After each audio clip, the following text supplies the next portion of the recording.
O telefone não para de tocar.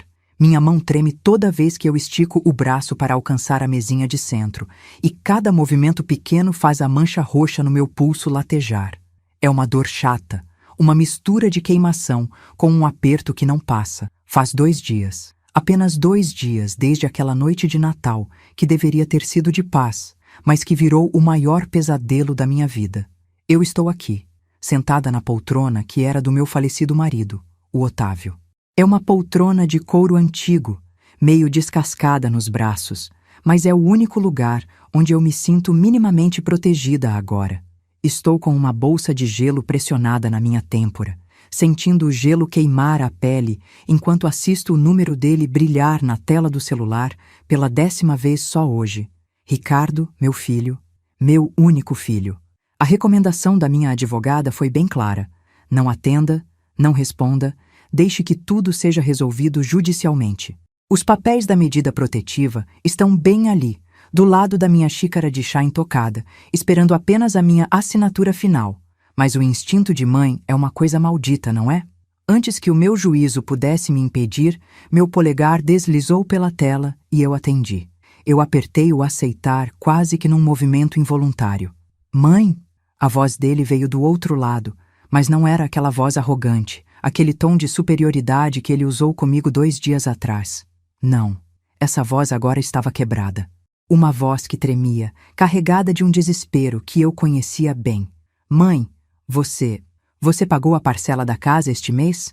A pergunta ficou ali, suspensa no ar, como se fosse uma fumaça densa que a gente não consegue espantar. Olhei pela janela da minha sala. Lá fora, um João de Barro tentava terminar um ninho num galho seco da mangueira, indiferente ao frio que fazia naquela manhã de dezembro. O sol batia na grama e fazia o orvalho brilhar como se fossem pequenos diamantes espalhados pelo quintal.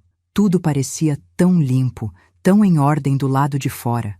Nada, absolutamente nada naquela paisagem combinava com o caos que estava revirando o meu peito. Por que você achou que eu teria pago a sua hipoteca, Ricardo? Eu forcei a minha voz a sair firme. Calma. Usei aquele mesmo tom de voz que eu usava quando ele tinha 7 anos e tentava me convencer de que o vaso da sala tinha caído sozinho, quando na verdade ele estava jogando bola dentro de casa. É que... Ele soltou um suspiro pesado, um som estático que machucou meu ouvido através do fone. É que o pagamento não caiu. Nossa conta está com saldo insuficiente. E eu sei que você... Bem, você sempre deu um jeito antes quando a gente apertava. Geralmente você garantia isso. Geralmente. Essa palavra me atingiu como um soco no estômago. Eu tentei me ajeitar na poltrona e uma fisgada terrível subiu pelas minhas costelas. Elas ainda estão cicatrizando, ainda estão naquele estágio onde qualquer respiração mais profunda parece uma facada. O médico da emergência disse que eu tive sorte de não ter quebrado nada. Foi apenas uma contusão severa, um dano profundo no tecido. O tipo de ferida que demora semanas para sumir da pele, mas que eu sei que nunca vai sumir da minha alma. Eu estou confusa, Ricardo. Eu disse, observando o pássaro lá fora desistir do galho e voar para longe. 2 dias atrás, você e a Patrícia me disseram que eu tinha mais dinheiro do que precisava. Vocês disseram na minha cara que eu ia morrer sozinha nesta casa de qualquer jeito e que o que eu fazia com o meu dinheiro não era da conta de vocês. O que mudou agora? Houve um silêncio do outro lado. Eu conseguia imaginar perfeitamente onde ele estava. Devia estar na cozinha daquela casa enorme que eles compraram, aquela com bancadas de granito importado que eu ajudei a escolher. Aquela cozinha que teve o revestimento todo pago por mim quando o orçamento deles estourou e eles vieram chorar na minha porta. Eu imagino o rosto dele agora, mudando de cor. O pânico subindo pelo pescoço, aquela mesma expressão que ele fazia aos 12 anos quando foi pego escondendo figurinhas de álbum dentro da mochila na banca de jornal. Mãe, escuta, ele começou, mas eu não deixei. Não, Ricardo, escuta você. Minha voz continuava baixa, mas agora tinha uma camada de aço por baixo. Um aço que eu nem sabia que existia em mim até ser jogada no chão da minha própria cozinha. Sua esposa roubou 30 mil reais da minha conta. Você sabia disso, e pior, você ajudou ela a fazer isso. E quando eu chamei os dois para conversar, quando eu tentei entender o que estava acontecendo, você me empurrou. Você me jogou no chão e me deixou sangrando, zonza com uma concussão, enquanto saía batendo a porta. A polícia tem as fotos, meu filho. O hospital tem os registros. Minha advogada tem o rastro de cada saque que a Patrícia fez nos últimos 8 meses. Eu fiz uma pausa de propósito. Queria que o peso daquelas palavras esmagasse qualquer desculpa que ele estivesse ensaiando. Então, respondendo à sua pergunta, não, eu não paguei a sua parcela. E nunca mais vou pagar nada para vocês. Mãe, por favor! O desespero na voz dele costumava me desarmar. Antes, esse tom de voz me fazia correr para pegar o talão de cheques, o cartão de crédito, qualquer coisa que resolvesse a vida dele. Eles vão tomar a casa. A gente vai perder tudo. É só desta vez, eu juro. É só desta vez. Uma risada seca saiu de mim. Um som estranho, quase estrangeiro aos meus próprios ouvidos. Eu te dei 20 mil para a entrada dessa casa 7 anos atrás, Ricardo. Eu cobri parcelas de carro, faturas de cartão, emergências que nunca acabavam. E vocês me retribuíram roubando o pouco que me restava e colocando as mãos em mim para me agredir. Eu sinto muito, meu Deus, mãe. Me perdoa. Você sente muito por ter feito isso ou sente muito porque foi pego e o dinheiro acabou? Ele não respondeu. O silêncio dele foi a minha confirmação. Olha, minhas amigas que estão me ouvindo agora, eu sei que muitas de vocês podem estar pensando: nossa, Helena, mas é seu filho. Eu também pensava assim. Eu passei décadas pensando assim.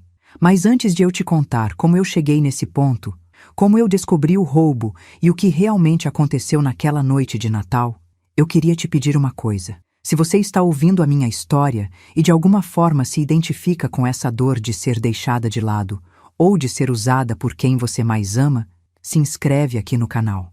Curte esse relato. Comenta aqui de onde você está assistindo e que horas são aí. Isso ajuda a nossa comunidade de mulheres a crescer e a gente percebe que não está sozinha nessas batalhas de família. Às vezes, compartilhar a nossa dor é o primeiro passo para a nossa cura. Mas voltando, para vocês entenderem por que eu tomei a decisão que tomei, eu preciso voltar um pouco no tempo. Eu preciso que vocês conheçam a Helena de 3 meses atrás, porque aquela mulher não existe mais. Eu fui professora de escola primária por 35 anos. Imagine só o que é educar gerações e gerações de crianças, ensinando não só a ler e escrever, mas tentando passar valores de respeito e honestidade. Eu sempre fui a Dona Helena, a mulher que tinha paciência para tudo, que nunca levantava a voz. Fui casada com o Otávio por 40 anos. Ele era o meu porto seguro, um homem de poucas palavras, mas de um coração enorme. Quando o infarto levou ele de mim, 5 anos atrás, meu mundo desmoronou. Eu fiquei nesta casa grande, cheia de ecos e de memórias. 3 quartos, 2 banheiros, um jardim que o Otávio cuidava com tanto zelo e que agora eu tentava manter vivo, mesmo com meus joelhos já não dobrando como antes. O Ricardo era o meu único consolo. Ele ligava todo domingo, visitava uma vez por mês, e eu me agarrava a esses pequenos momentos para não me sentir tão descartável. Minhas sextas-feiras eram sagradas. Eu ia para o Clube do Livro na casa da Clarice, uma amiga de longa data que mora aqui perto, na Rua das Acácias. Éramos um grupo de 6 mulheres, todas na casa dos 60 ou 70 anos. A gente se reunia às 2 da tarde, tomava um café fresquinho e discutia algum romance histórico. Era o meu refúgio. A gente brincava que não precisava mais de finais felizes em livros, porque a vida já tinha ensinado para a gente que a realidade é bem mais complicada. Já os meus sábados... os meus sábados pertenciam ao Ricardo e à Patrícia. Eu dirigia até o subúrbio, naquela casa de condomínio que eu ajudei a comprar, e passava o dia cozinhando para eles. Eu fazia questão de preparar jantares elaborados.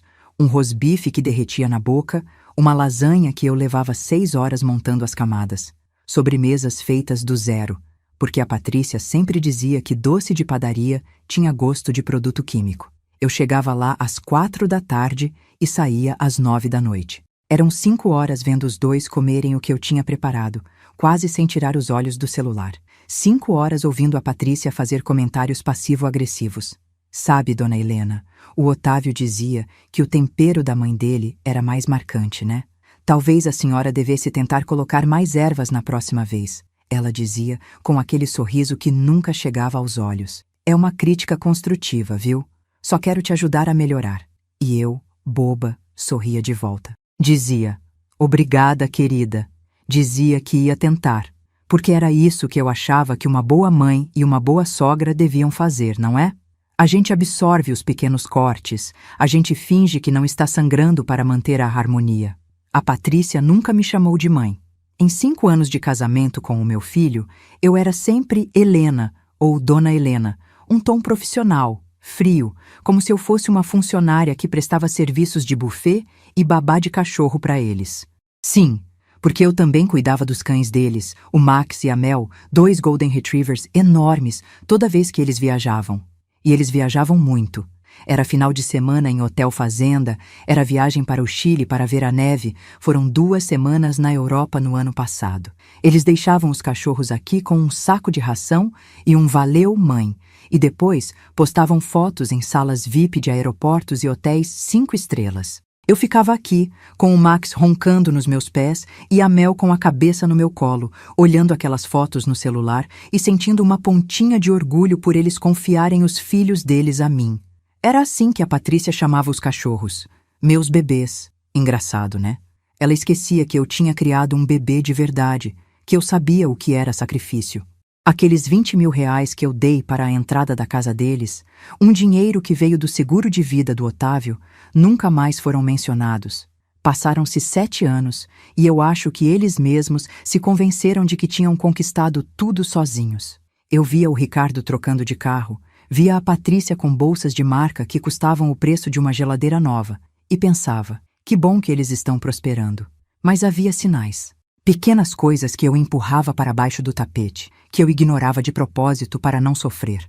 Como no dia em que a Patrícia perguntou, por curiosidade, quanto era a pensão que o Otávio tinha deixado para mim. É só para a gente ajudar vocês no planejamento do futuro, sabe? Ela disse. Mas os olhos dela ficaram afiados quando eu mencionei o valor. Ela estava calculando. Ou quando o Ricardo parou de perguntar como eu estava e começou a começar todas as conversas com um pedido. Mãe, dá para olhar os cachorros? Mãe, a nossa máquina de lavar quebrou. Você conhece um técnico? Mãe, é aniversário da Patrícia. O que eu compro para ela? Nunca era. Mãe, como você está se sentindo? Ou, mãe, quer sair para tomar um sorvete? Eu tinha virado um recurso, um banco, uma conveniência. Mas eu estava cega. Eu não queria ver. Tudo só começou a ficar claro naquela sexta-feira de setembro, quando o meu clube do livro foi cancelado de última hora. A filha da Clarice entrou em trabalho de parto 3 semanas antes do esperado. E a Clarice ligou para todo mundo às 1h30 da tarde, avisando que estava correndo para o hospital. Eu já estava banhada, vestida, com um prato de bolinhos de chuva que eu tinha prometido levar. Não fazia sentido ficar em casa sozinha naquela tarde linda de sol. Então eu resolvi pegar o carro e dirigir sem rumo. Passei pela avenida principal, vi as pessoas caminhando no parque. O dia estava realmente maravilhoso. O tipo de dia que o Otávio amava. A gente teria saído para comprar frutas frescas em alguma banquinha de beira de estrada. Acabei dobrando na rua do banco, onde eu e o Otávio tivemos conta por mais de 30 anos. Eu precisava de um pouco de dinheiro vivo para a feira do dia seguinte. Estacionei o carro e foi aí que eu vi. O casaco vermelho. Era um casaco de lã, vermelho vibrante de uma marca famosa. Eu conhecia aquele casaco muito bem porque eu mesma tinha dado de presente para a Patrícia no Natal anterior. Ela tinha comentado que queria muito, e eu gastei quase um salário inteiro para ver o rosto dela iluminado quando abriu a caixa. Foi o primeiro sorriso genuíno que ela me deu em anos. Ela estava parada no caixa eletrônico de autoatendimento, de costas para mim. Mas eu reconheceria aquele casaco e aquele cabelo em qualquer lugar. O carro deles, o SUV prata, que eu também tinha ajudado a pagar uma parte das parcelas quando o Ricardo ficou desempregado por 3 meses, estava estacionado 3 vagas depois da minha. Eu fiquei ali, sentada no meu carro, com o motor ligado, confusa. Por que a Patrícia estaria naquele banco? Eles usavam o banco do shopping, que era mais perto da casa deles e tinha taxas melhores, como o Ricardo sempre dizia. Eu vi quando ela terminou a transação e puxou algo da máquina. Era dinheiro. Um bolo de notas, grosso. Ela contou rápido, olhou para os lados de um jeito estranho, e eu me abaixei no banco. Instinto bobo, eu sei. Ela guardou o dinheiro na bolsa, entrou no carro e saiu acelerando. Eu fiquei ali por uns 10 minutos, com o coração batendo na garganta. Tentei criar 1000 explicações na minha cabeça. Talvez ela estivesse sacando para uma surpresa. Talvez o Ricardo tivesse pedido. Talvez eu estivesse errada sobre o banco que eles usavam. Mas sabe aquele cheiro de leite azedo que a gente sente antes mesmo de abrir a geladeira? Era isso que eu estava sentindo. Algo estava muito errado. Eu entrei no banco, pedi para falar com o gerente, o seu Geraldo. Ele era um antigo conhecido do Otávio, um homem muito correto que sempre me ajudou com a burocracia depois que eu fiquei viúva. Dona Helena, que prazer ver a senhora por aqui. Em que posso ajudar? Ele perguntou, estranhando a minha palidez. Geraldo, eu preciso ver os meus extratos, a minha conta corrente, aquela que tem o cartão de emergência que fica com o meu filho. Minha voz parecia vir de outro lugar, de longe. Ele me levou até a mesa dele, acessou o sistema e começou a rolar a tela. O sorriso dele foi sumindo aos poucos. Está tudo bem, dona Helena? Eu não sei, Geraldo. Me mostra os últimos 6 meses de retiradas, por favor. Foi ali que o meu mundo começou a girar de um jeito que eu nunca mais consegui parar. Sexta-feira após sexta-feira, sempre às 2h15 da tarde, exatamente o horário em que eu estava no Clube do Livro. Sempre R$3.000, sempre naquele mesmo caixa eletrônico ali de fora. 8 meses de saques seguidos, R$24.000. Essas retiradas, eu disse, com a boca tão seca que as palavras custavam a sair. Vocês têm as imagens da segurança? O rosto do Geraldo me disse tudo o que eu precisava saber antes mesmo de ele abrir a boca. Ele sabia que aquilo não era normal. Dona Helena, a senhora não autorizou isso? Eu nunca fiz esses saques, Geraldo. O sangue sumiu do rosto dele. Vou chamar a segurança e o monitoramento. A senhora precisa sentar e tomar uma água. Eles puxaram as imagens, me mostraram no monitor da sala reservada. E lá estava ela, em alta definição. Patrícia, no seu casaco vermelho. Sexta-feira, dia 13 de setembro. Sexta-feira, dia 6 de setembro. Sexta-feira, dia 30 de agosto. Eu assisti a 8 meses da minha nora roubando o meu dinheiro. Em alguns vídeos ela parecia nervosa, olhando por cima do ombro. Em outros, ela estava no celular, rindo, enquanto o meu suado dinheiro saía pela fresta da máquina. O carro do meu filho estava sempre ao fundo. O que significava que, ou ele estava com ela, ou ele tinha dado as chaves e o cartão deliberadamente. Eu saí do banco em transe. Não conseguia nem dirigir direito. Fiquei sentada no carro, na garagem de casa, por quase 1 hora antes de conseguir entrar. Quando finalmente entrei, a casa parecia diferente. Parecia a casa de um estranho.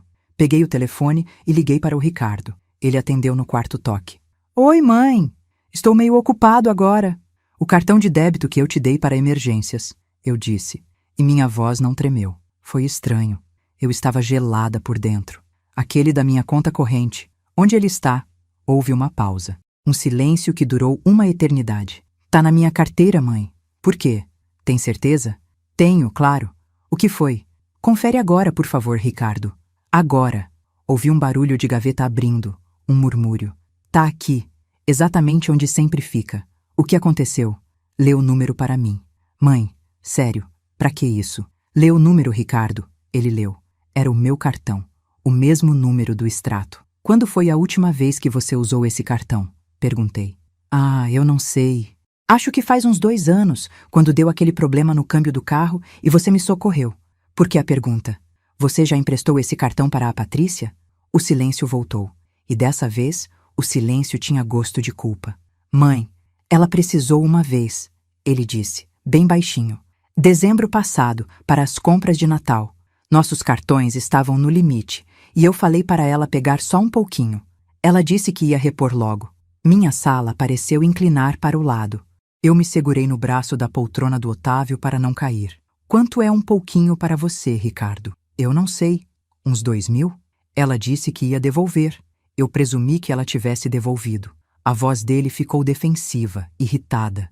Por que você está perguntando isso agora? Eu te ligo depois. Ele desligou antes que eu pudesse responder. E eu fiquei ali, no escuro, com o peso de R$30.000 de traição esmagando o meu peito. Aquele era o meu fundo de reserva. O dinheiro para a minha cirurgia de quadril que eu precisava fazer no ano que vem. O dinheiro que eu economizei centavo por centavo para não ter que dar trabalho para ninguém. Ali, naquele momento, eu tomei uma decisão. Eu ia esperar o Natal. Eu ia preparar a mesa, ia fazer a comida que eles gostavam e ia confrontar os dois juntos. Eu precisava ver os olhos deles quando eu contasse que eu sabia de tudo.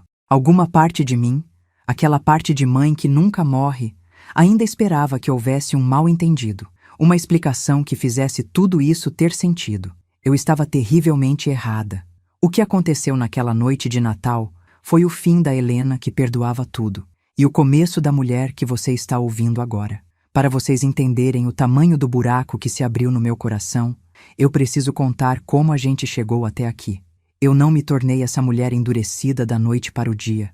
Foram anos de uma construção lenta, tijolo por tijolo, de uma entrega que eu achava que era amor, mas que hoje eu vejo que era apenas uma servidão disfarçada de afeto materno. Eu passei 35 anos da minha vida dentro de salas de aula. Ser professora primária em escola pública não é só uma profissão, é um sacerdócio. Eu me lembro do cheiro de giz, do barulho das crianças correndo no pátio, do peso das pilhas de cadernos que eu trazia para casa toda noite para corrigir. O Otávio, meu marido, às vezes reclamava, dizia que eu trabalhava demais, mas ele sempre me apoiava. Ele era um homem simples, trabalhava na manutenção de uma grande empresa de tecelagem e a gente vivia de forma muito regrada para que nunca faltasse nada ao Ricardo. Nós compramos esta casa há 40 anos. Eu me lembro do dia em que pegamos as chaves. O Ricardo ainda era um bebezinho de colo. O Otávio me carregou no colo para passar pela porta, uma tradição boba que ele fazia questão de manter. A gente não tinha móveis, dormíamos num colchão no chão de um dos quartos, mas a felicidade transbordava. Cada melhoria nesta casa foi feita com suor. O jardim que hoje eu tento manter foi plantado mudinha por mudinha pelo Otávio aos sábados de sol. Ele dizia que o Ricardo precisava de um lugar bonito para crescer. E ele cresceu. Foi um menino cercado de mimos, eu confesso. Sendo filho único, e como eu passava o dia fora na escola, eu tentava compensar a minha ausência com presentes, com comida boa, com uma atenção que, olhando para trás, talvez tenha sido excessiva. Quando o Ricardo entrou na faculdade, a gente apertou ainda mais o cinto. O Otávio começou a fazer horas extras e eu passei a dar aulas particulares à noite. Tudo para que ele pudesse focar apenas nos estudos. E ele se formou, tornou-se um homem bem-sucedido, começou a ganhar bem. Mas, estranhamente, quanto mais ele ganhava, mais ele parecia precisar de mim. A Patrícia apareceu na vida dele há cerca de 6 anos. No começo, eu achei que ela era a mulher perfeita para ele. Bonita, educada, articulada. Mas logo nos primeiros meses de namoro, eu comecei a sentir um certo distanciamento. Ela não era do tipo que se sentava na cozinha para conversar enquanto eu passava o café. Ela ficava na sala, mexendo no celular, esperando ser servida. E o Ricardo, que sempre foi tão prestativo comigo, começou a mudar. Ele começou a ver o mundo através dos olhos dela. E os olhos da Patrícia sempre foram voltados para o que é caro, para o que é luxuoso, para o que o dinheiro pode comprar. Quando eles decidiram se casar, o Otávio já não estava mais tão bem de saúde. O coração dele já dava sinais de cansaço. Mesmo assim, ele insistiu que a gente desse uma ajuda para eles comprarem o primeiro apartamento. Helena, ele é nosso filho, a gente tem que dar um empurrãozinho, ele dizia. E nós demos. Foram as primeiras economias que se foram. Mas eles não queriam um apartamento simples. Eles queriam uma casa em condomínio fechado. Uma casa com piscina, com espaço gourmet, com tudo o que o status exigia. O Otávio morreu antes de ver a casa pronta. Foi em uma terça-feira comum. Ele estava sentado justamente nesta poltrona onde estou agora, lendo o jornal e tomando o seu café. Quando eu fui chamá-lo para almoçar, ele já não estava mais aqui. O café ainda estava morno na caneca. Naquele dia, uma parte de mim também morreu. A casa ficou grande demais, silenciosa demais. O Ricardo foi o meu apoio nos primeiros meses, eu não posso negar. Mas logo a Patrícia começou a dar as cartas novamente. Eu recebi o seguro de vida do Otávio e uma pequena pensão. Era o meu colchão de segurança. O Ricardo veio até mim, com aquela carinha de menino carente que ele sabe fazer tão bem, e disse que eles precisavam de 20 mil reais para fechar o negócio da casa. Mãe, é um investimento para o seu neto no futuro, Ele disse, embora eles nem tivessem planos de ter filhos tão cedo. Eu dei o dinheiro. Dei com alegria, achando que estava garantindo a felicidade do meu filho. Mas o agradecimento nunca veio. O que veio foram os sábados de servidão. Toda semana, sem falta, eu preparava o cardápio. Eu ia ao mercado, escolhia as melhores carnes, os legumes mais frescos.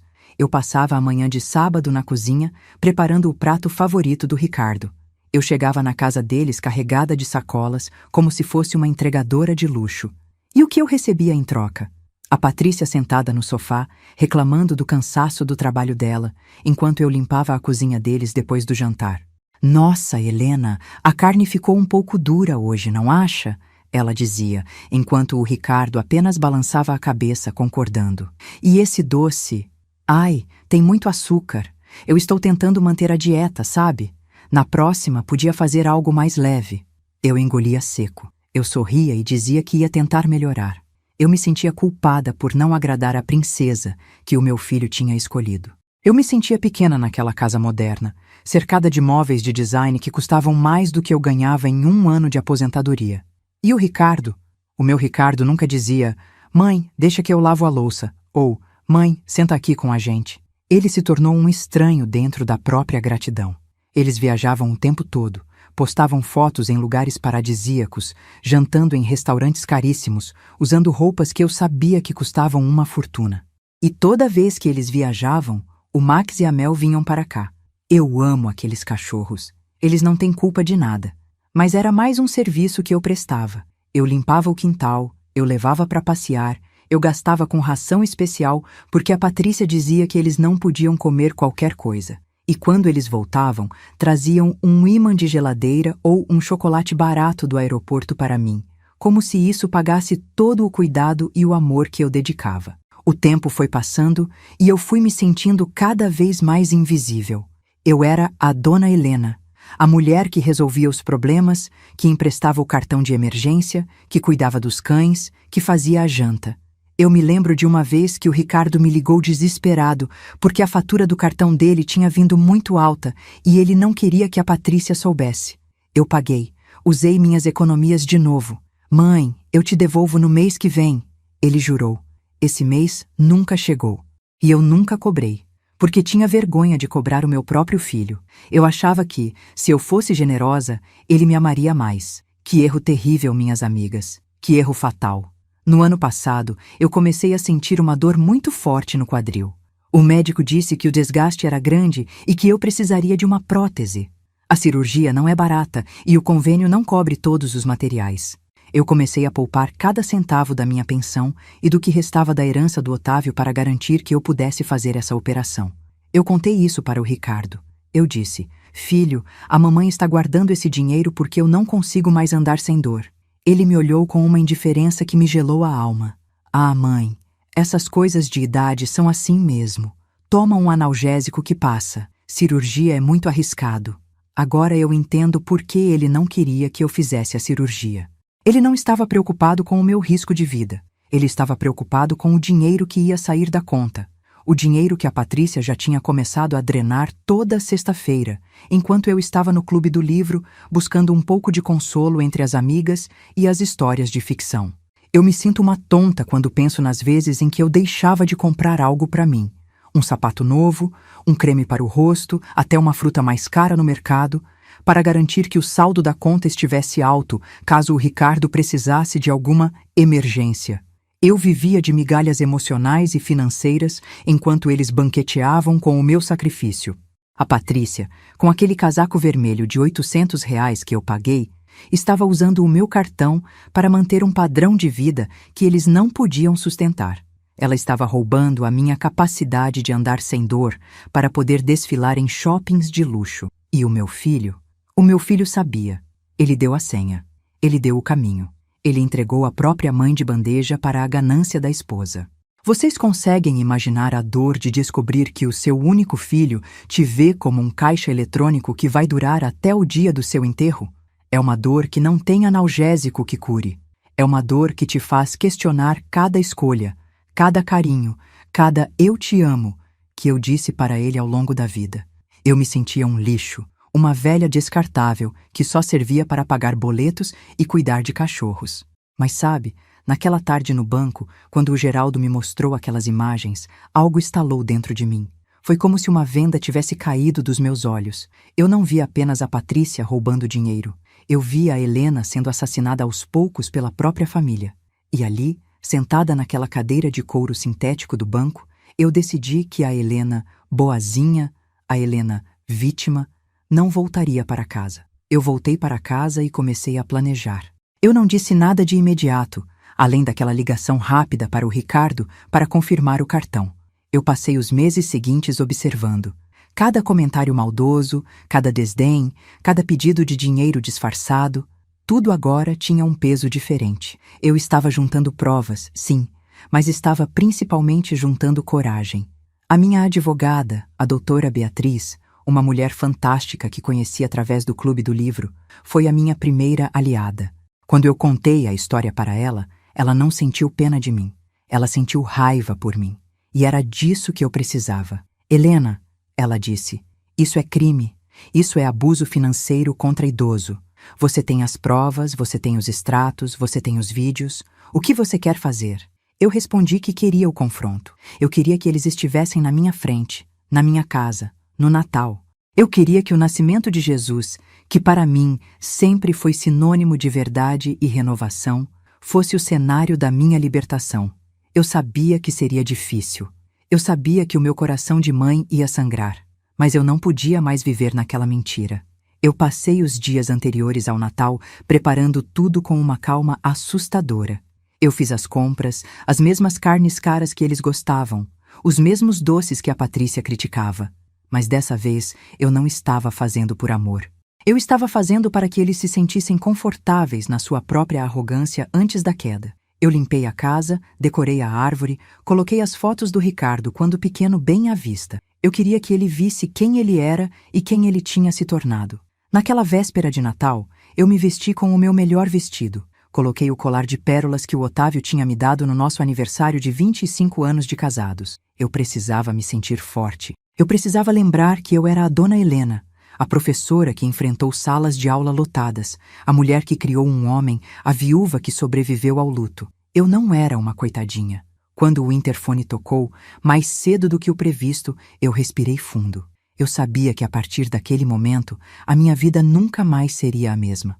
Eu abri a porta com um sorriso que eu tinha praticado na frente do espelho por semanas. Um sorriso de quem perdoa, mas que na verdade estava prestes a julgar. Oi, mãe. Chegamos mais cedo para ajudar, o Ricardo disse, entrando com aquela energia falsa de quem está de bom humor porque sabe que vai ganhar alguma coisa. A Patrícia passou por mim, deixando um rastro de perfume caro e um olhar de superioridade. Ela carregava uma torta de supermercado, daquelas bem baratas, como se estivesse fazendo um grande favor. Oi, Helena. Espero que o jantar não demore. Eu estou morrendo de fome, ela disse, já indo em direção à cozinha para abrir a minha geladeira. Eu fechei a porta. O barulho da tranca batendo pareceu um ponto final na minha paciência. A noite estava apenas começando, e eles não tinham a menor ideia de que o presente que eu tinha preparado para eles não estava embaixo da árvore, mas dentro do bolso do meu avental, dobrado em 4 partes e impresso em papel timbrado do banco. A véspera de Natal chegou com um céu muito limpo, mas com um frio que parecia vir de dentro da terra. Eu acordei às 6 da manhã, antes mesmo de o sol dar as caras. Tomei um banho demorado, daqueles que a gente usa para tentar organizar os pensamentos. Coloquei o meu vestido de festa e o colar de pérolas que o Otávio me deu. Eu queria estar impecável. Não era apenas um jantar, era o tribunal da minha vida. Comecei a cozinhar às 7 horas. Preparei um peito de peru suculento, batatas rústicas com alecrim, aquela caçarola de vagem que o Ricardo amava e, claro, os pães caseiros que enchiam a casa com um cheiro de infância. O extrato bancário estava ali, dobrado dentro do bolso do meu avental. Eu tocava o papel de vez em quando, sentindo a textura ficando macia de tanto que eu já tinha manuseado aquilo nos últimos dias. Eu não estava nervosa, minhas amigas, e isso foi o que mais me surpreendeu. Eu passei meses sendo a mulher que aceitava tudo, que justificava os erros deles, que se convencia de que família era assim mesmo, um pouco dolorosa, mas necessária. Aquela Helena tinha ficado lá atrás. A mulher que estava abrindo a massa dos biscoitos de açúcar em formato de estrela era outra. Era alguém que tinha aprendido, da pior forma possível, que ser bondosa sem limites é o caminho mais curto para a própria destruição. Os biscoitos ainda estavam no forno quando a campainha tocou. Eram 5:45. Eles chegaram cedo. Olhei pelo vidro da porta e vi o SUV prata deles parado na calçada, soltando aquela fumaça branca pelo escapamento por causa do frio. Limpei o excesso de farinha das mãos, verifiquei o cabelo no espelho do corredor e respirei fundo. Quando abri a porta, lá estava o Ricardo, com aquele sorriso largo que eu um dia achei que era sinal de felicidade, mas que agora eu via como uma máscara. "Mãe!" ele disse, me dando um beijo rápido no rosto, sem nem me olhar nos olhos direito. Chegamos cedo. A Patrícia queria ajudar com as coisas do jantar. A Patrícia passou direto por mim, o salto alto estalando no meu chão de madeira, carregando uma torta de padaria dentro de um plástico transparente. "Feliz Natal, Helena!" ela disse, sem o dona, sem carinho, como sempre. Eles foram para a cozinha e eu os segui. Meu coração estava acelerado agora, mas minhas mãos continuavam firmes.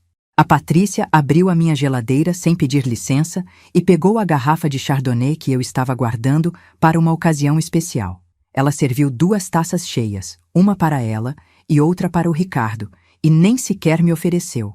Sentou-se à mesa do jantar, a mesa que o Otávio e eu compramos quando o Ricardo ainda engatinhava, e começou a beber. "Sabe, Helena, eu vi um casaco de cachemire maravilhoso no shopping ontem", ela começou a dizer, com aquela voz de quem está falando do tempo. "Estava na promoção por apenas R$ 1.200. Eu estava pensando que talvez para o meu aniversário..." Na verdade, eu interrompi, e a minha voz cortou o ar como uma faca bem afiada. "Eu preciso discutir uma coisa muito importante com vocês dois antes do jantar." O Ricardo afrouxou o nó da gravata e me olhou com tédio. "Não pode esperar, mãe. Tivemos um dia longo." "Não, não pode", eu respondi. Puxei o extrato do bolso, desdobrei o papel e o coloquei em cima da bancada. O silêncio que se seguiu foi absoluto. Até o rádio, que tocava músicas de Natal ao fundo, parecia estar fora de sintonia com o que estava prestes a acontecer. Os olhos da Patrícia se estreitaram imediatamente. Ela percebeu antes dele. "O que é isso?" o Ricardo perguntou, esticando a mão para pegar o papel.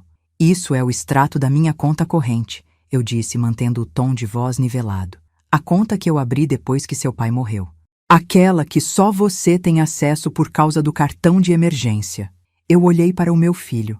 Tentei encontrar o menino que me trazia flores do jardim, o menino que chorava quando via um passarinho machucado.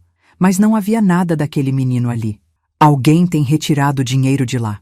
Quantias grandes, quase R$ 30.000 nos últimos 8 meses. A cozinha parecia ter encolhido.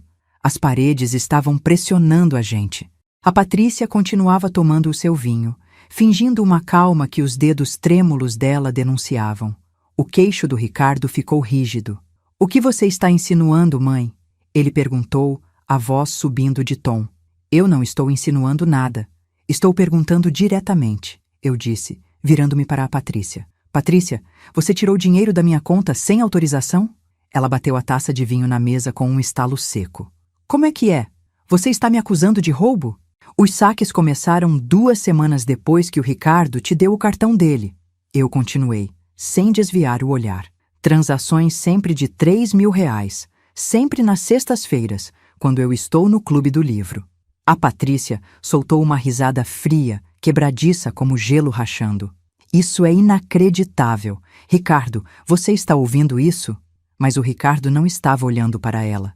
Ele estava paralisado, olhando para as datas no extrato. O rosto dele passou do pálido para o vermelho em segundos. "Mãe, você está confusa", ele disse, a voz saindo alta demais, defensiva demais. "Você provavelmente autorizou esses saques e esqueceu.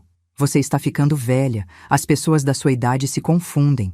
"Eu tenho 73 anos, Ricardo. Não sou caduca", eu respondi, sentindo o calor da raiva subir pelo meu pescoço. "Eu guardo registros perfeitos de cada centavo."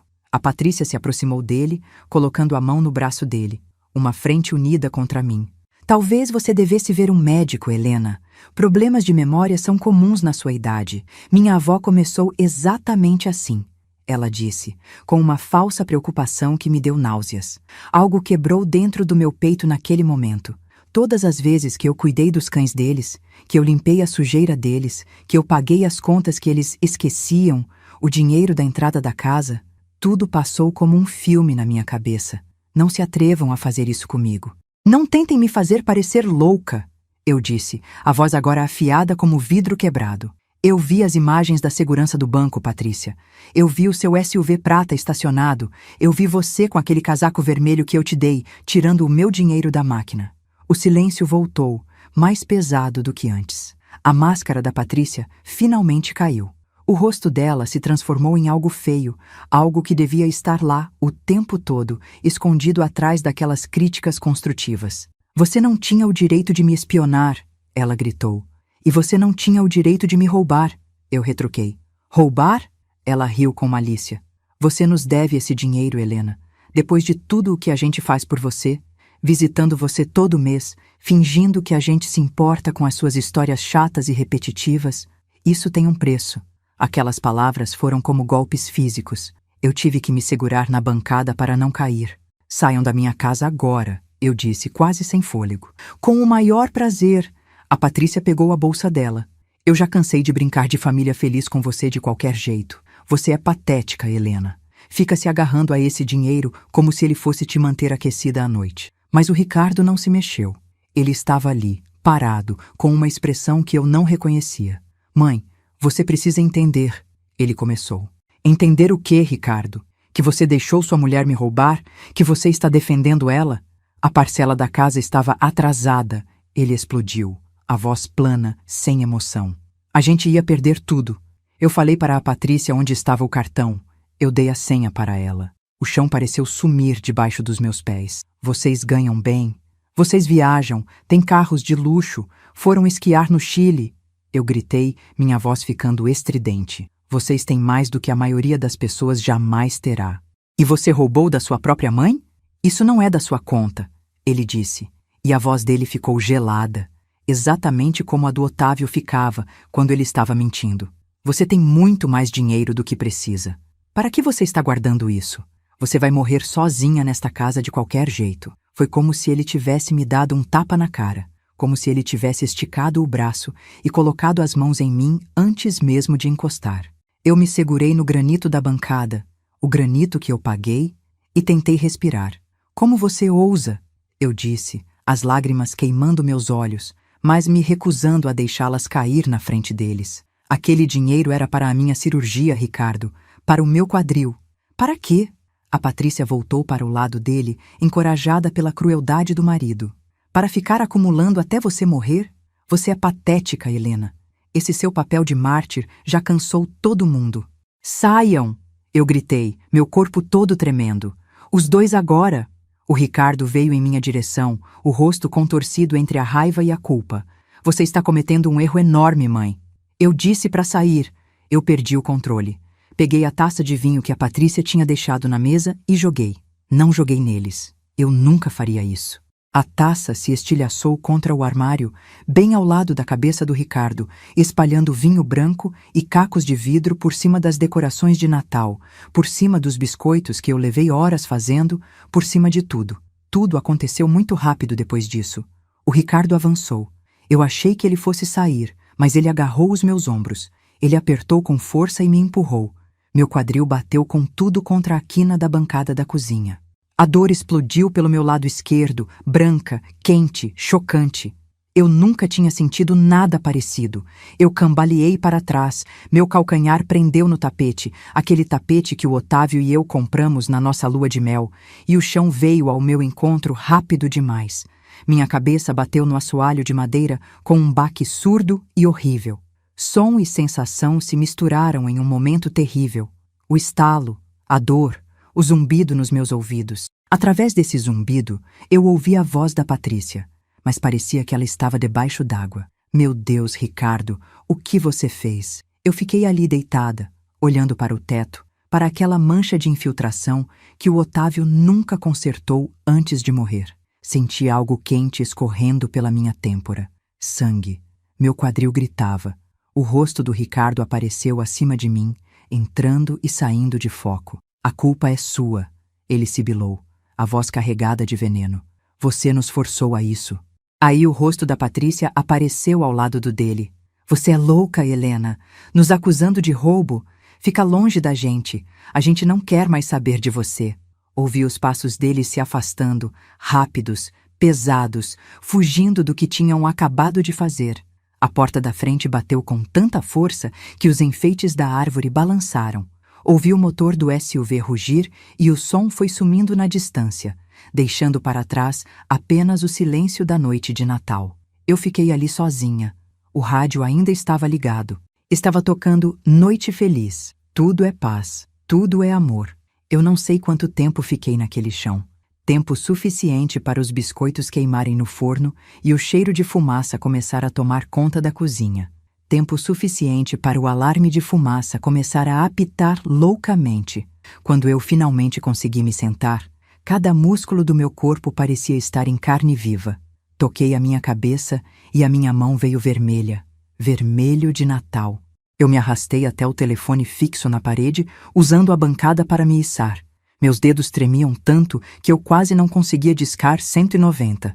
Polícia, qual a sua emergência? A voz da atendente era calma, profissional. Eu preciso de ajuda. Minha voz quebrou. Eu fui agredida. Por favor, me ajudem. A atendente ficou alerta. A senhora está em perigo imediato? Não. Eles foram embora, mas eu estou ferida. Estou sangrando.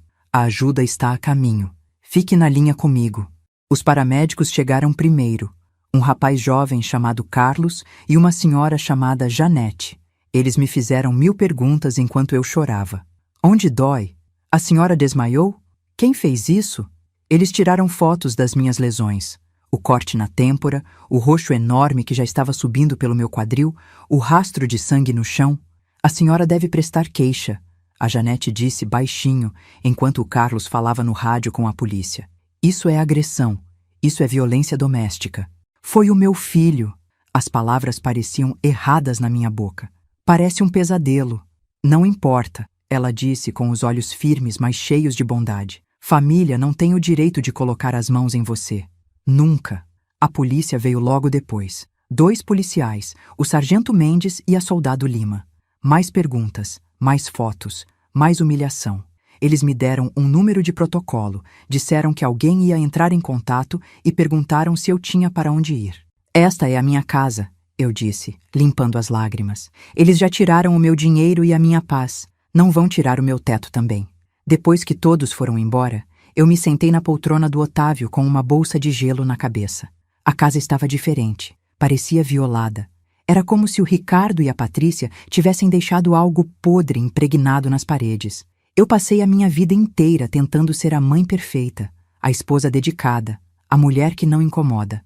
Eu me sacrifiquei, eu engoli sapos, eu desapareci para que os outros pudessem brilhar. E o que eu ganhei em troca? Ficar estirada no chão da cozinha sangrando enquanto o meu filho me culpava pela própria violência dele. Chega. Peguei o meu celular e liguei para a doutora Beatriz, a minha advogada. Deixei um recado contando o básico. Liguei para o meu gerente do banco logo depois. Quando terminei as ligações, a minha voz já não tremia mais e as minhas lágrimas tinham secado. Eu estava gelada. Passei o dia de Natal em silêncio absoluto. Não cozinhei, não comemorei. Apenas cuidei dos meus ferimentos e fiz listas. Listas detalhadas de cada centavo, cada conta, cada bem que estava no meu nome. Eu estava construindo a minha armadura. No dia seguinte, o telefone tocou às 9 da manhã. O nome do Ricardo apareceu na tela. Eu fiquei olhando para ele, deixando tocar. Por um momento, eu quis recusar, mas a curiosidade foi maior. Ou talvez fosse algo mais profundo. Eu queria ouvir qual seria a próxima mentira que ele ia inventar. Atendi. Mãe? A voz dele estava quebrada. Mãe, você pagou a parcela da casa este mês? Eu olhei para o meu jardim morto pelo inverno lá fora. Vi o pássaro bicando o gelo. Por que você achou que eu pagaria a sua hipoteca, Ricardo? É que o pagamento não foi feito. Ele suspirou. A nossa conta não tem fundos. E eu sei que você... Bem, você sempre ajudou a gente. Geralmente, eu disse. e a palavra pesou como chumbo. Estou confusa. 2 dias atrás você disse que eu ia morrer sozinha de qualquer jeito. Disse que o que eu fazia com o meu dinheiro não era da sua conta. O que mudou agora? Houve um silêncio. Mãe, escuta. Não, escuta você. Eu interrompi, e a força na minha voz me surpreendeu. Sua esposa roubou 30 mil reais. Você ajudou. Vocês me agrediram e me deixaram no chão com uma concussão e costelas machucadas. A polícia tem tudo. O hospital tem tudo. Minha advogada já tem o rastro dos saques. Fiz uma pausa longa. Então não, Ricardo, eu não paguei a sua parcela. Mãe, por favor, eles vão tomar a casa, a gente vai perder tudo. Eu te dei 20 mil para a entrada. Paguei suas contas por 7 anos, eu disse, e senti um alívio enorme ao falar aquilo. E vocês me retribuíram com roubo e violência. Você sente muito por ter feito isso ou sente muito porque foi pego? Ele não respondeu. Aqui está o que vai acontecer, eu continuei. Vocês vão devolver cada centavo com juros. Minha advogada está fazendo o plano de pagamento. Vocês assinam ou eu sigo com as queixas criminais de roubo e agressão. Nós não temos esse dinheiro, ele gritou. Então consigam, vendam o SUV, mudem-se para um lugar menor, trabalhem em 2 empregos. Eu não me importo, eu respondi. E pela primeira vez em anos, eu senti que estava no controle da minha própria vida. Vocês têm até o dia 15 de janeiro para a primeira parcela. Mãe, a gente pode resolver isso como família. Família? Eu ri. Família não rouba. Família não bate em idosa. Família são as pessoas que aparecem quando você está sangrando no chão. E essas pessoas não foram vocês. Ouvi a Patrícia gritando no fundo. Mais uma coisa, eu disse, antes de desligar. Vocês não têm mais autorização em nada que é meu. Já entrei com o pedido de medida protetiva. Se chegarem a menos de 200 metros de mim ou da minha casa, serão presos. Houve um silêncio de choque do outro lado. A gente colhe o que planta, Ricardo. Eu sussurrei e desliguei. Minhas mãos não tremiam mais. Olhei pela janela e vi a neve começando a cair, cobrindo tudo de branco, como se estivesse limpando o mundo. Eu passei 72 anos tentando ser agradável. Aquela mulher morreu naquele chão de cozinha. A mulher que estava sentada naquela poltrona agora era outra. Alguém que entendeu que bondade sem limites é apenas autodestruição com um nome bonito. Meu celular vibrou. Uma mensagem do Ricardo. Por favor, mãe. Estamos desesperados. Eu faço qualquer coisa. Eu apaguei sem responder. A doutora Beatriz me ligou 1 hora depois. Os documentos estão prontos, Helena. O plano de pagamento, a medida protetiva e a atualização da queixa-crime. Quer prosseguir? Eu pensei no Ricardo pequeno, nos desenhos que ele fazia na escola, nos abraços apertados. Mas todas essas memórias pareciam pertencer a outra vida, a outra pessoa. Prossiga, eu disse. Bom, ela respondeu com aprovação na voz. Pelo que vale, Helena, você está fazendo a coisa certa. Família ou não, abuso é abuso. Depois que desliguei, fiz um chá. Sentei-me à mesa onde a Patrícia tinha me chamado de patética. O sol apareceu entre as nuvens e fez a neve brilhar como diamantes. Meu telefone não parava de vibrar com as mensagens desesperadas deles, mas eu o desliguei. Pela primeira vez em muito tempo, eu senti paz. Não era felicidade, era paz. E paz é saber o seu valor e se recusar a aceitar menos do que isso. É colocar limites, mesmo quando dói. A casa estava silenciosa, mas não era um silêncio triste. Era um silêncio leve. Peguei o meu diário e escrevi 4 palavras que eu deveria ter dito anos atrás. 4 palavras que iam guiar o resto dos meus dias. Eu escolho a mim agora. Aquelas 4 palavras que eu escrevi no meu diário, eu escolho a mim agora, pareciam pequenas no papel, mas no meu peito elas pesavam como uma montanha que eu finalmente tinha conseguido mover. Depois que eu desliguei o telefone naquela manhã de dezembro, o silêncio que se seguiu não foi aquele silêncio de solidão que eu tanto temia desde que o Otávio partiu. Foi um silêncio de respeito. Pela primeira vez em décadas, a minha casa era apenas minha. Não havia a expectativa de um telefonema pedindo dinheiro, não havia a pressão de um jantar perfeito para ser criticado, não havia o medo de um comentário maldoso da Patrícia.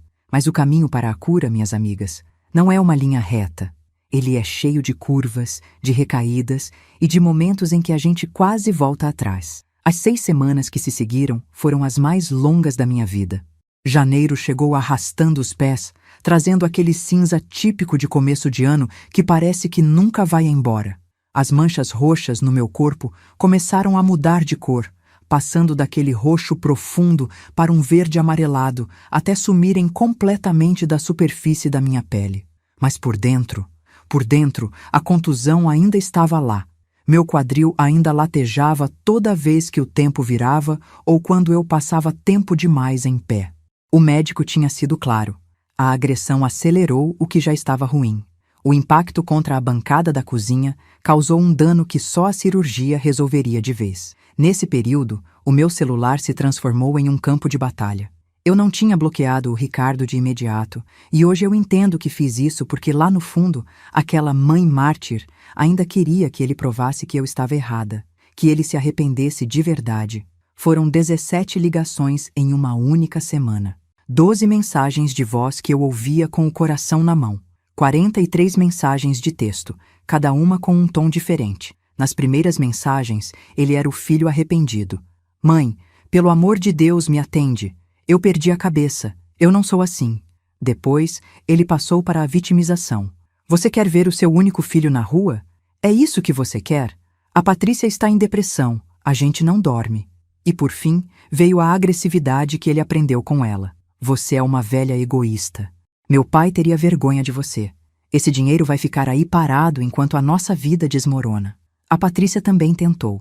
Ela me ligou uma única vez. Eu atendi, achando que talvez, por um milagre, ela fosse pedir perdão. Mas o que saiu da boca dela foram nomes que eu não tenho coragem de repetir para vocês. Ela me chamou de tudo o que há de pior. Disse que eu era uma mãe medíocre, que o Otávio me traía, o que eu sei que é a maior das mentiras, e que ela ia garantir que o Ricardo nunca mais olhasse na minha cara. Eu ouvi tudo. Ouvi cada palavra venenosa até o fim. E quando ela parou para respirar, eu apenas disse: espero que esse ódio te ajude a pagar as contas, Patrícia. E desliguei. Bloqueei os dois logo em seguida. Minhas amigas, vocês não imaginam o peso que sai dos nossos ombros quando a gente decide que não é mais o depósito de lixo emocional de ninguém.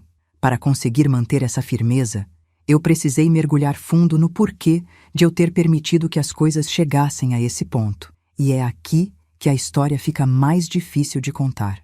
Eu me lembrei de quando o Ricardo tinha 12 anos. Ele foi pego roubando figurinhas de uma banca. O que eu fiz? Eu fui lá, paguei o dono da banca, pedi desculpas e disse para o Ricardo que, tudo bem, foi só um erro. Eu não o fiz enfrentar a consequência. Eu o protegi do mundo. Eu fiz isso a vida inteira. Quando ele batia o carro por imprudência, eu pagava o conserto.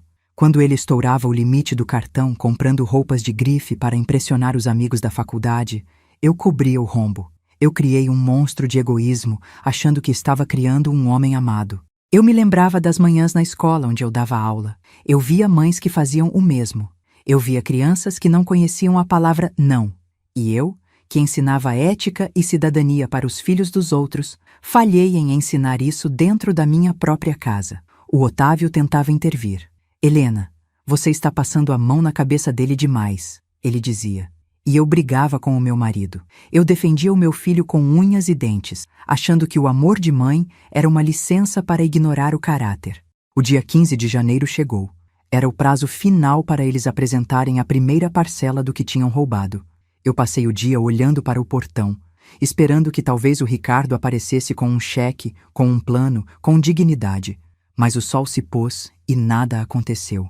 Nenhuma transferência, nenhuma proposta real. Apenas o silêncio dos culpados que acham que podem vencer pelo cansaço. Na manhã seguinte, eu estava no escritório da doutora Beatriz. O escritório dela era elegante, mas aconchegante, cheio de livros de direito e um cheiro de café acabado de passar. A Beatriz me olhou por cima dos óculos. E então, Helena, algum sinal deles? Nada, Beatriz, nem um centavo, só ameaças e xingamentos.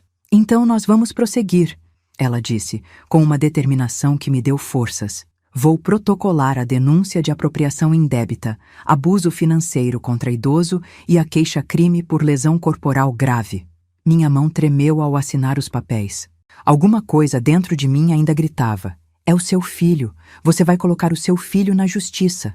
Mas aí eu olhei para o meu pulso, onde a marca da agressão ainda era uma sombra amarela, e me lembrei dele me deixando no chão, no escuro, enquanto o cheiro de fumaça tomava conta da casa. Eu assinei. Beatriz? Eu perguntei. O que acontece agora? Agora o Estado assume, Helena. Eles vão ser intimados a prestar depoimento. A investigação criminal vai seguir o seu curso. Sair daquele escritório foi como tirar uma armadura de chumbo. Eu me senti leve, mas ao mesmo tempo muito triste. É uma tristeza limpa, sabe? Diferente daquela angústia de ser enganada. Eu fui para a biblioteca onde eu faço voluntariado toda quarta-feira.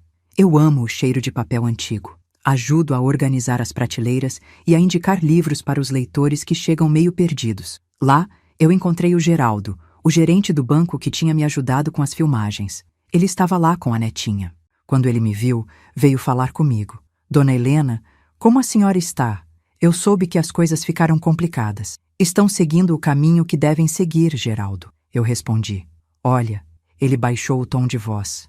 Eu não deveria falar isso, mas o seu caso serviu de alerta lá na agência. Começamos a olhar com mais cuidado para as contas de outros clientes idosos. A senhora não imagina quantas Patrícias existem por aí, drenando as economias de quem trabalhou a vida inteira. Aquilo me fez pensar. Eu não era a única. Eu não era uma tonta isolada. Eu fazia parte de uma estatística cruel, mas eu era uma das poucas que tinha decidido lutar. No final de janeiro, algo inesperado aconteceu. Recebi uma ligação de uma corretora de imóveis. Dona Helena, aqui é a Simone. Eu estou com a responsabilidade da venda daquela casa no condomínio. A casa do seu filho, Ricardo Moura. Meu coração deu um salto. O que tem a casa? Eles entraram em processo de execução por falta de pagamento. A dívida é alta e o banco já deu o prazo final. A casa vai para leilão na semana que vem.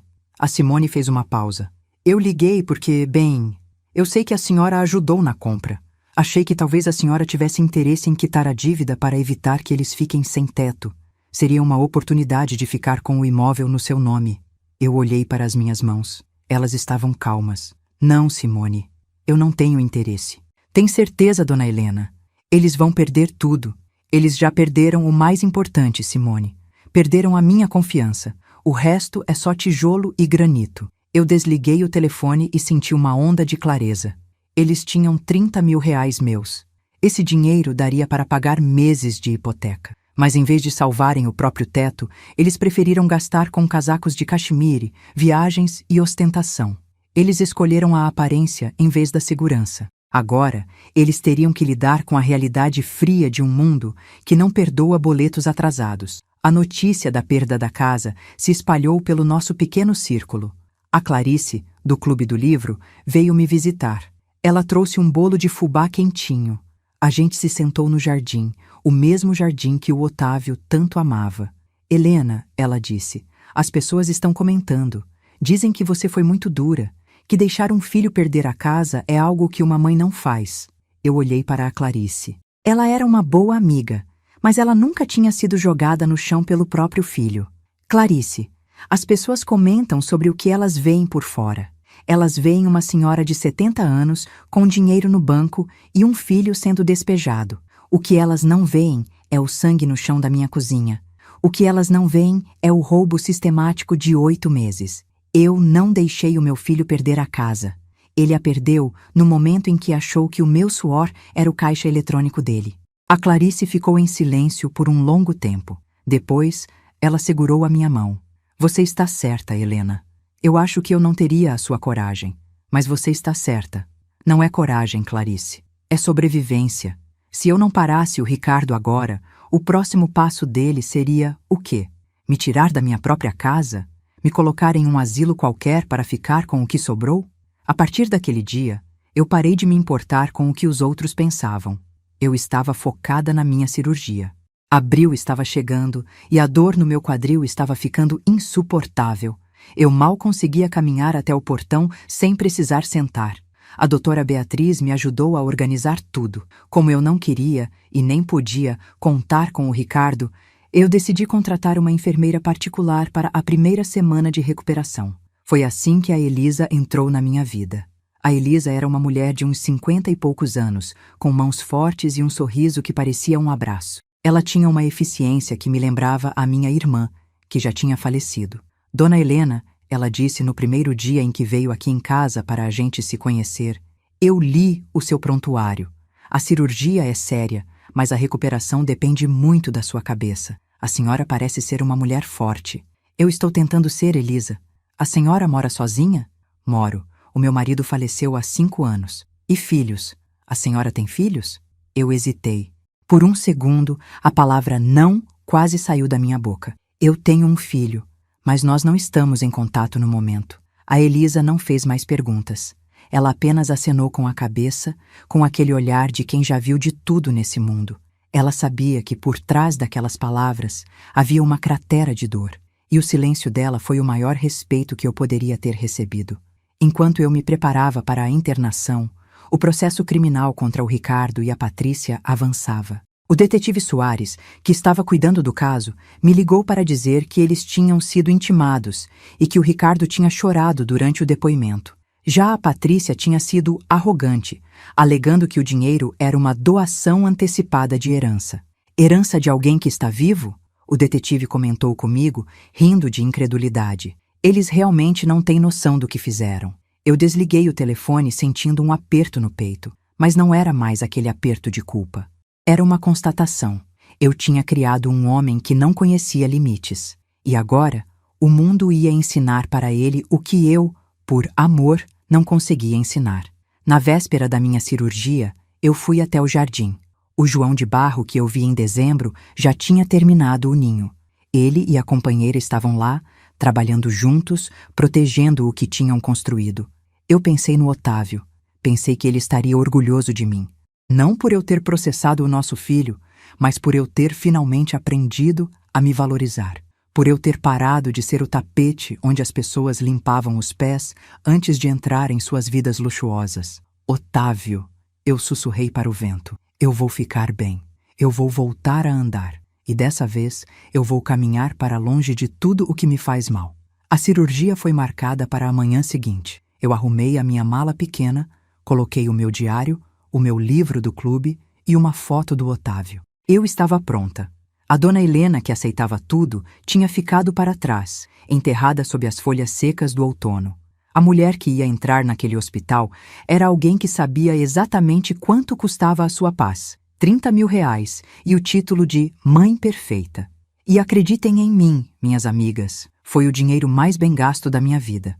Mas o que aconteceu no tribunal e a reviravolta final que a vida reservou para o Ricardo e a Patrícia, isso é algo que nem eu esperava. E eu vou contar tudo para vocês na próxima parte, porque agora eu preciso descansar um pouco. A dor no quadril ainda me lembra que eu sou humana, mas a paz no meu espírito me diz que eu sou livre. A cirurgia de quadril, em abril, foi o marco físico da minha reconstrução.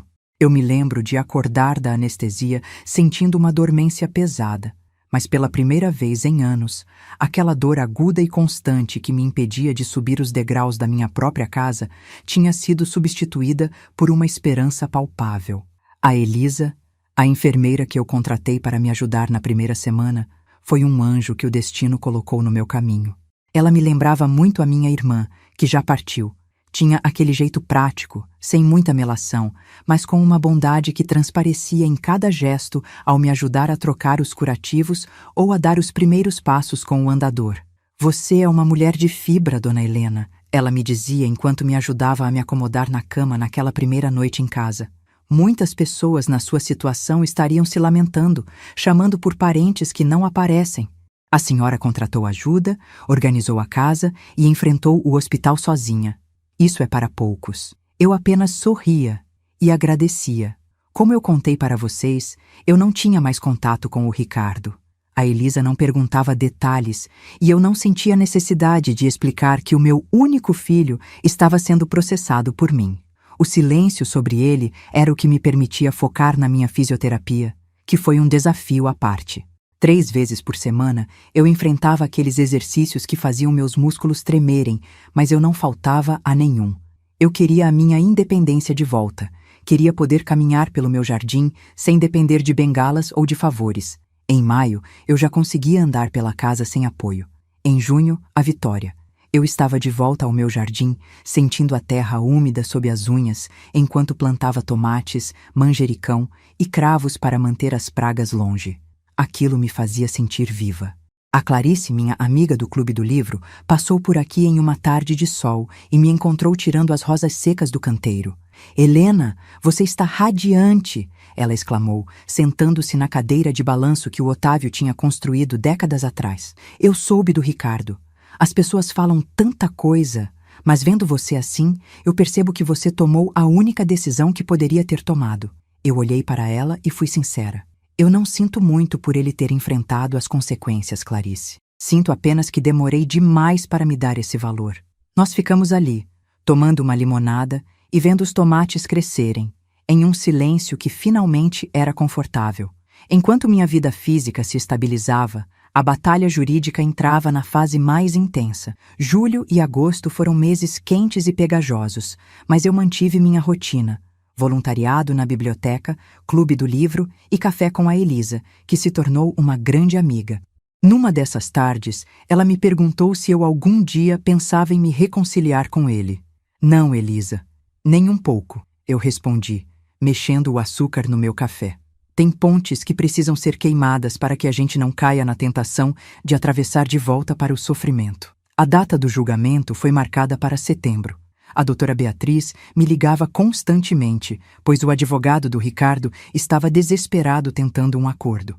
Eles oferecem devolver R$ 15.000 e pedem que você retire as queixas de agressão para que vire apenas lesão corporal leve, ela me explicou. Dizem que ele aceita liberdade condicional e não quer ir para a cadeia. O que você acha, Helena? Eu acho que eles roubaram 30 mil e me agrediram dentro da minha própria casa. Eu respondi com uma firmeza que nem eu sabia que tinha. Eu quero que eles enfrentem as consequências completas. Não aceito acordo.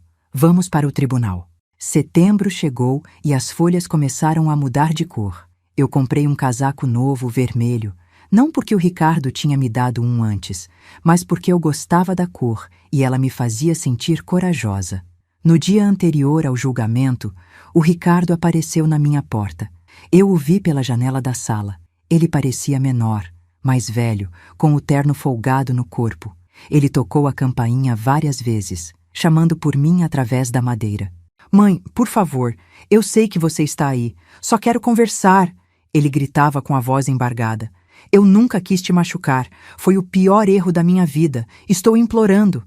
Eu fiquei ali, a 5 metros da porta, e não disse uma palavra. Não senti ódio, mas também não senti aquela pena que antes me fazia abrir a carteira. Depois de 10 minutos, ele desistiu e saiu em um carro popular, bem diferente daquele SUV de luxo que eu ajudei a pagar. Liguei para a polícia imediatamente para relatar que ele tinha quebrado a medida protetiva. Eu não estava mais para brincadeiras. O julgamento durou 3 dias. No segundo dia, foi a minha vez de sentar naquela cadeira e contar tudo. Falei do roubo, da traição, do empurrão e de como eles me deixaram no chão sangrando. O advogado dele tentou me fazer parecer uma velha confusa e vingativa, mas eu tinha as provas. Os extratos, os vídeos da segurança onde a Patrícia aparecia rindo enquanto sacava meu dinheiro e as fotos horríveis que os paramédicos tiraram das minhas lesões. O júri não demorou mais do que 4 horas para decidir, culpados em todas as acusações. Eu vi o Ricardo desabar no choro quando o veredito foi lido. A Patrícia, que estava na plateia, apenas se levantou e saiu com o rosto de pedra, sem olhar para trás. O juiz o sentenciou a 18 meses de prisão e ordenou que devolvessem cada centavo, com juros e custas judiciais. Quando saí do tribunal, os repórteres me perguntaram como eu me sentia. Livre, eu disse, e era a mais pura verdade. Eu senti o peso de 72 anos de expectativas e sacrifícios inúteis saindo das minhas costas. Faz 6 meses desde que aquele martelo bateu no tribunal.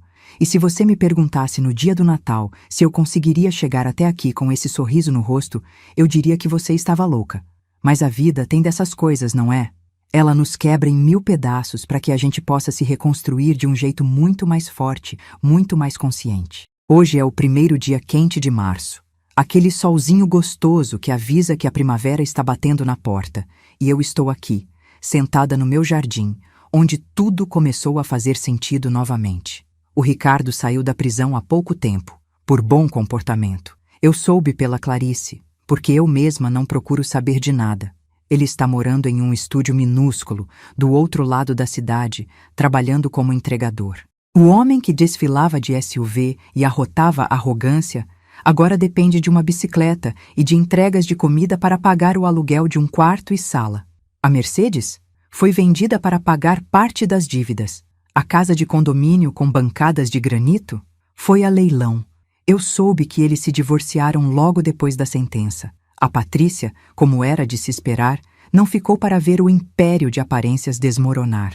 Ela seguiu o caminho dela, provavelmente procurando a próxima vítima de sua ganância. Mas aqui, ela não tem mais entrada. Nunca mais. Sabe, minhas amigas, às vezes eu me pego pensando se eu sinto falta dele. E a resposta, por mais dura que pareça, é que eu sinto falta do filho que eu imaginei que tinha, não do homem que ele se tornou. O Ricardo que eu amava morreu naquela noite de Natal, junto com a minha ingenuidade. O homem que saiu da cadeia é um estranho para mim. E eu aprendi a conviver com esse luto.